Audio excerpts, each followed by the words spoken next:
Oye, oye, oye, ye, mga ante. Ito, explain ko ha. Marami hugang nagme-message sa akin. Ako naman ay napagka-busy. Hindi ko naman kayo mapapagsasagot isa-isa.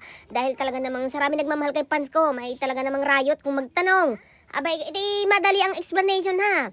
Ay, ang paliliwanag. Ang tanong nila ay bakit daw hindi na si fans ko nasakay sa dalawa pa nagpapakain. Yung caretaker, di ba? Pag binuksan ang pinto ay may pagsampang ganyan, di ka? Ngayon ay hindi na po ganyan at nagkaroon ng bagong rules and regulation dyan. Ay sa may mga kadahilanan. Kung ako tatanungin nyo, ang isa sa mga dahilan dyan ay lumalaki na si fans ko. Kung ganyan, dambang ganyan, pagkakabigat naman noon. Bago may mga kukukuko pa rin yan, syempre nasasaktan na rin sila. Hindi lang sila nagpapahalata.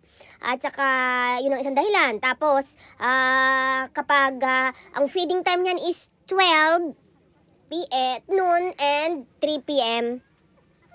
ng hapon. Ngayon, di ba, nakatayo naman pagka magpapakain na, ang daming tao na, nagsisiksika na. So, nagiging problema rin yun sa zoo. Nagiging sa Ichikawa, so nagiging problem din yun. Yung iba hindi makakita, yung iba at saka nakakagawa ng mga kalokohan yung iba, may tumatalon, yung gano'n, hindi mabantayan masyado sa nagkakasiksikan. Isa yun sa mga dahilan. Ngayon, noong July 1, first, ay nagkaroon ng rules na yung may armband, yung patch label dito na red, hindi na sila pwedeng kuhanan. Okay? Yung mga nagbi-video dyan, hindi pwedeng kuhanan yung dalawang daddies. Sila lang naman ang may label Yung ibang hindi naman, dahil hindi man sikat Dalawa na sikat dyan, dahil nga kay Panskon. Okay? Ngayon, nagtataka sila. Si Panscom, ang tanong dyan, ay, nagtatanong sila, paano daw pinapakain si Panscom? Ang nagpapakain dyan ay si Shikano-san at saka si Miyakoshi-san din. Sila lang talaga ang naka-assign dyan. Okay?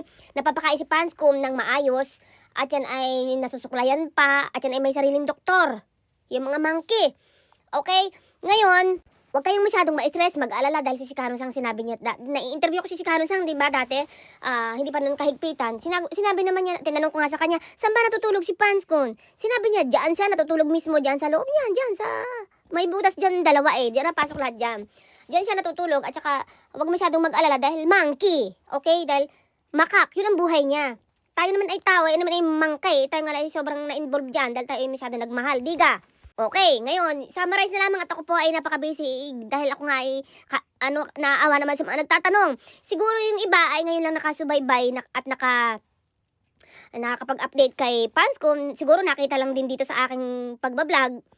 Ngayon, siguro nakikita nila palagi, kaya nagtatanong sila, napag-iwanan na po kayo mga uncle, mga ante, tayo po ay malayo, nararating na dito kay Panscom. Ay, ang katanungan nyo ay para nag-uumpisa pa lamang, ay kahirap naman hunong sagutin. Dati po ay tuwing magpapakain ng feeding time, talagang yun ang pinaka-climax yung sumasampa si Panscom. At saka yan po ay hindi show time, yan po ay feeding time. Walang mga ganon, yan po ay talagang trabaho nila. At saka trabahador si Shikano-san at trabahador si Miyakoshi-san. Sunod-sunuran lang din sila sa kanilang management diyan. Ngayon, dahil ako nga tatanungin nyo, si Panscom ay may kabigatan na at mag-1 year old na, diga. Itinan nyo naman ang kanyang patutoy ay naninigas na. Ay digat ay yan ay makakabuntis na soon. Ay hindi, pinatatawa ko lang kayo ha. Ngayon, tsaka yung net, dati ay may net. Kung bakit nagkaroon ng net yan, ay dahil doon sa mga bad na tao. Noong nakaraan, may nag-laser kay Panscom, di ba? Nile-laser pa si Panscom para ma-identify kung sino siya. Baka magkaroon ng problema kay Panscom, kaya sobrang higpit na ng mga security guard. Ngayon, ano pa ba ang aking sasagutin? Yun lamang naman po, tinatanong nila, bakit daw hindi na si Panscom kasamang kumain? Ayun nga po ang dahilan. At saka, depende na rin yan sa dalawang nag-aalaga kung kailan nila pwedeng papasukin. Hindi natin masabing talagang end na yun. Baka mamaya sabihin natin na end, tapos bigla na namang lumusot. So, depends siguro sa dalawang caretaker kung kailan nila papapasukin si Panscom sa loob. Okay, so sa ngayon, yun lang muna ang ating maichichika sa inyo. At saka po, yan po ay alagang-alaga dyan, hindi yan pinababayaan. Nakita nyo naman, kaya naman talaga umano ang zoo ay gawa ni Panscom, di ba? At si Panscom ay talagang matalino. Napakatalino at saka mabait talaga siya. At saka, ano pa ba? Talagang may kahigpitan at ganun talaga. Alam niyo naman ang mga Japanese, kailangan nila ay privacy. Okay? At itong July 26 magbe-birthday niyan. So, present ang Oye Oye Ye Lights. Kami ni Joe pa ni Jaan. Okay. Ano pa ba ang itatanong natin? May nagtatanong, mag-i-English pa. Hirap na ako sa Tagalog, mag-i-English pa. Nakaw. Abutin ako dyan ng pito-pitaw. Hindi naman ako ngayong kagalingan. Baka ang grammar ko baka ako anuhin nyo pa. Kaya bahala na kayong mag-English. Sinong mabait dyan mag-translate ng English dyan? Pag may tanong ako, tulungan ninyo. At ako hirap na rin mag-explain. Magpapa-English pa. Ang alam ko lang English, yes or no. Mali pang aking mga kaya bahala na kayo umintindi. Someone who translate in English, who want to volunteer. Marami na po akong vlog dyan. Kung gusto nyo, balikan nyo po. At saka yung aking, alam nyo naman, meron po akong page. Yeye Lights din. Alam nyo na yun. Hindi ako pwede mag-mention at bawal dito, di ba? Yeye Lights din. Hanapin nyo ako sa YT at saka hanapin nyo ako sa FB. Ayan na. Yeye Lights lang. Update ko kayo dyan. Lagi ako nasa FB at marami akong kwento doon kay Pancom. At ito naman ho ay hindi AI, ito ay tunay na pangyayari. Okay? Dati naka one-on-one ko si Pancom. Naka one-on-one ko si Chicano Sang. Nag-appear pa yan at nag-oye-oye pa yan. Noong hindi pa kahigpitan. Ngayon naghigpit na dahil sila ay super sikat na sa all over the world na siya. Diba? Sikat sila. At saka po naandyan na ano pa ba yung kukwento ko. Next time na lang ulit. Baka maubusan ako ng kwento.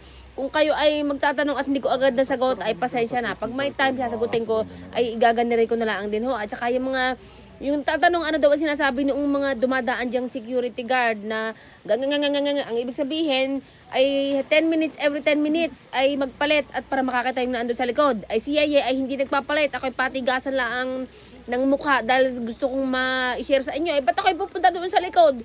Samantalang ang hirap-hirap pumunta sa una, ay di sinalaang, ay nakaw, talagang ako'y nakipagmatigasan para ako ma-share sa inyo. Pag ako'y lumipat doon, hindi ko makakita si Panskon. O, ginagawa ko na nga lang ang makapalang mukha dyan, nagawa ninyo. At kayo ay talaga namang banger sa aking mga ibibidyaw. O, ano pa ba? Ayan, yung mga naandyan, wala naman kayo makakita dyan, kundi puwet na pula ng unggoy. Ano pa ba? Lumulubog yung iba, lumulubog dyan. Si Panscom ay lumubog. Parang pag lumubog yan sa tubig, parang mahihimatay. Parang kamatayan na niya. Alam mo, ano pa ba? Gusto rin niyang maligo. Mahigpit dyan kapag umuulan pala ha. Bawal ang payong. Kaya kailangan pagpunta kayo Panscom, be sure magdala ng kapute. At pwede kayong pumila dyan pag may kapute. Yung ganyan, raincoat. Hindi pwede ang umbrellang kahit umulan, bawal umbrella. Kailangan ay raincoat lang para hindi kayo mga paano at baka pumunta kayo dyan tapos biglang umulan. Tapos may payong kayo, ay papalisin din kayo. Ang mahal-mahal ho ng kapute dyan. Kamahal ho ng raincoat dyan, doble ang halaga. Okay? So, yun lamang ang aking may kukwento sa inyo at sana po ay kayo natutuwa sa aking video at sa aking boses ay ganda rin na talaga ay wala nang pagbabago. Ngayon, wag na kayo magtanong ng English sa akin. Kayo ay magtanong na lang dyan kay GPT. Ayun, yun lang po. Maraming salamat po. Oye, oye! Love you all. Maraming salamat po. And please subscribe my channel. Doon sa aking YT at saka sa FB ha. Yeye Lights lang ho. Kahit saan nyo ako hanapin. Ayun, tayo ay magkakasundaw. Ayan, marami po salamat ha. Huwag nyo kakalimutang i-like and subscribe and follow and add. Ay, yun lamang naman ho.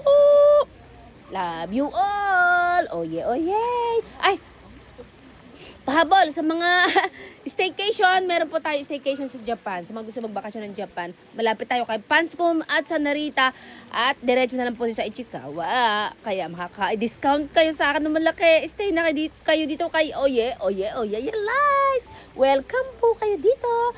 Ay, nakuha ng ending. Thank you. Oye.